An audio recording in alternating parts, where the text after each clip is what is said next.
भारत पाक युद्धानंतर जैसलमेरमध्ये सध्या जनजीवन पूर्वपदावर यायला सुरुवात झालेली आहे। मात्र जैसलमेर पासून 50 किलोमीटर अंतरावर असलेल्या सम या वाळवंटामध्ये आजही पर्यटन पूर्णपणे शांत पाहायला मिळते। एकही पर्यटन या ठिकाणी येत नाहीये आणि त्यामुळे चिंता व्यक्त केली जाते। मी सध्या सम वाळवंटात आहे। वाळवंटातली ही सगळी दृश्य आपण पाहतोय। जवळपास 50 किलोमीटर पर्यंत पसरलेलं हे अथांग असं वाळवंट आहे आणि सँड ड्यून्स असं याला संबोधलं जातं।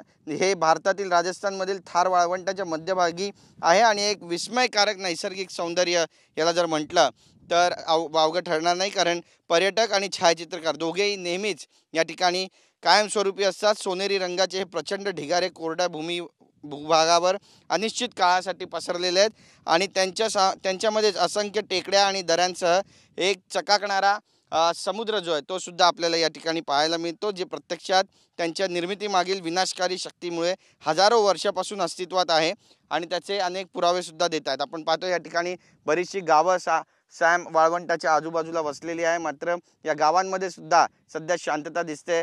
सूर्यास्त होतोय आणि सूर्यास्ताची जी किरणं आहेत ती सुद्धा या वाळवंटावर पडतायत, त्यामुळे जी वाळू आहे ती पूर्णपणे सोनेरी रंगाची पाहायला मिळते।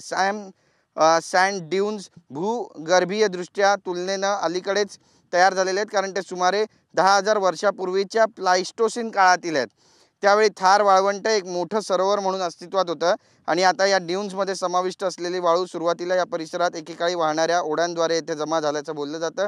मात्र निसर्गाला एका ठिकाणाहून हवेतील धुळीकणांसारख्या मोठ्या घटकांपासून दुसऱ्या ठिकाणी वाहून जाण्यास इतर विविध प्रक्रियाशील शक्तींसह एकत्रित होण्यास अनेक वर्षे लागली आणि त्यानंतर हे वाळवंट तयार झाल्याचं बोललं जातं। आता सध्या हे वाळवंट कशा पद्धतीनं इथे अस्तित्वात आहे ते सुद्धा आपण पाहतोय आणि सगळ्यात महत्त्वाचं म्हणजे या वाळवंटामध्ये एकही पर्यटक आता सध्या येताना पाहायला मिळत नाहीये आणि त्यामुळे पर्यटनाच्या दृष्टिकोनातून इथे पर्यटन वाढण्यासाठी लोकांचं जनजीवन पूर्वपदावर येण्यासाठी सरकारनं पावलं उचलावीत असं आवाहन सुद्धा करण्यात येतं।